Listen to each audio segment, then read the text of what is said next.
That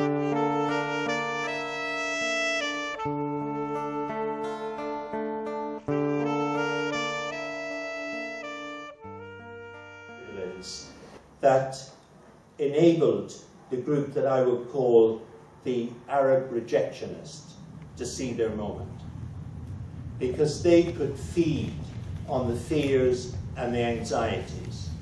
They could spread a sort of narrative that was negative, that would put more skepticism into those who really did want to reach out and do something significant to secure the changes that were taking place. I recall 2004 being in the Gulf and talking to one of the Gulf leaders about the need to do something in Gaza. And his response was immediately, if I was an Israeli, I'd build bigger walls and point more guns in the direction of Hamas. I said, why? He said, you are naive. You don't go to the mosque on a Friday. You don't hear the message. Now, it was fascinating, time and time again, post-2011, that was the message that was coming out from the Gulf and from what I would say the regions that were rejecting the Arab Spring.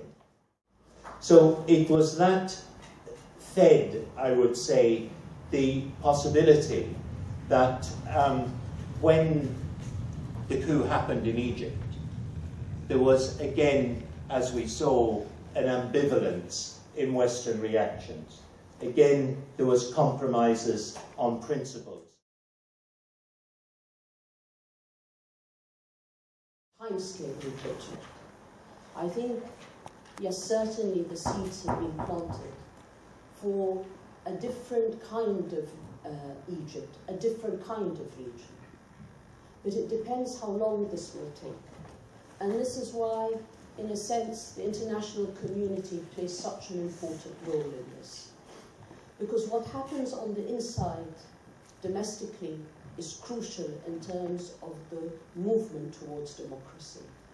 But the silence of the Western world, and particularly of the United States and the European Union, is one that aids and abets the crimes that are continuing in Egypt every day.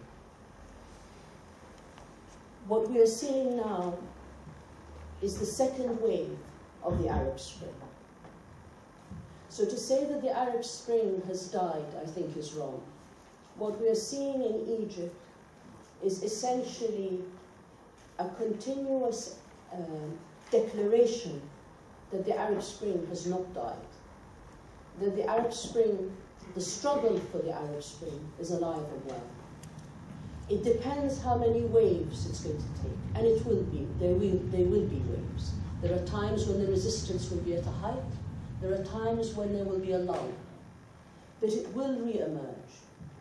Because ultimately, what you have is a generation that is unwilling to return to the ways of the past.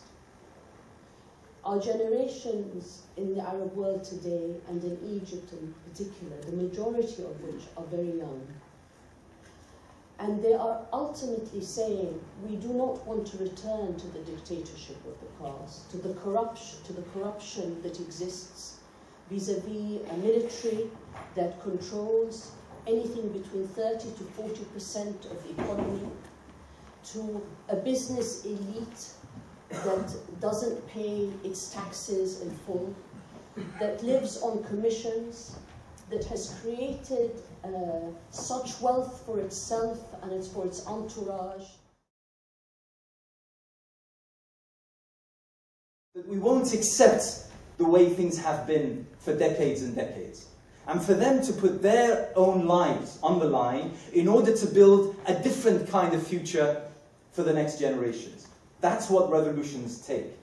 And therefore, to merely judge a whole human experiment on the basis of the events of 12, 18, or even 36 months is folly. And I speak here today at a prestigious academic institution, and those of you who have done academic research will know that it is virtually impossible on an academic level to really look into an experiment without giving it time. Time to actually come to fruition itself, and then time to rest, so that then we can actually look into the experiences, the positives and the negatives. You can't look at something which is still in motion and then pass judgment. You simply can't do that. Coming back to what I would really like to talk about, and that is the concept of the Arab Spring. We talk about the Arab Spring as, some of us, as a failed venture, some of us even contesting the name. I'm not here to argue for or against the name. Some of us may call it revolutions, the Arab Revolution, some of us may call it the Arab Spring, others may call it the Arab Uprising. The name is by the by, it's secondary, it's not important. The concept is what matters here. And I urge you all to look into the concept. What we saw in 2011 was nothing short of being truly historic, simply because, not because of the toppling of certain despots and dictators, because that's just a byline, that's just a footnote in the chapter that's going to be written about this particular phase. The reality of what happened, and the historical momentous event that happened, was that a nation, in fact, a series of nations, whom for decades have been, passed judgment that they are morbid, that they are dead, that they are incapable of producing anything of benefit. In fact, in their status of the past 40, 50, 60 years, under horrendous, horrible dictatorships and authoritarian regimes, incapable of producing anything of worth. Someone recently I read for said that the only two things that was exported from that area of land in that region were two things: violence and riches that cause total immorality and anything void of any kind of efficacy. For that people, condemned as being dead, as being incapacitated, as being having to wait for another 20, 30, 40 years before we have an inkling of hope that any change will come, that people rise in a way that the world has never ever seen before, almost unprecedented, in order to create real change. Not superficial change. A change of a president or a prime minister is a superficial change. A president may die. That's not real change. I'm talking about a real change of realities and of aspirations, all of a sudden moving from having no hope to having hope to the umpteenth level. That's the kind of change, and that's the kind of transformation that we saw. A people passed judgment only a few days earlier that they were totally incapable, proving themselves to be very capable. A people that the world was speaking of, that they were absolutely incapable of creating any real change without resorting to violence, but yet coming and creating that change peacefully.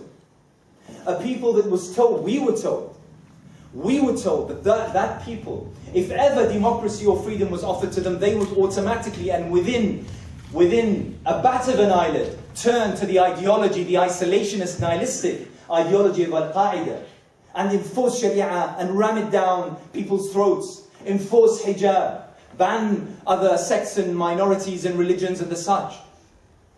Doing anything but. Showing us that they understand the concept of freedom very, very well.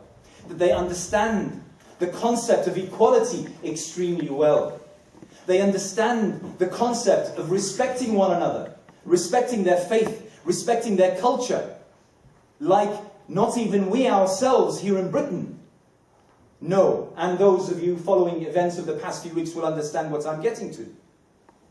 A people who can organize even without the facade of offices and titles, in a way that is so brilliant, so creative, that shows that this people is far from being dead. In fact, is very much alive. That's the concept of the Arab Spring.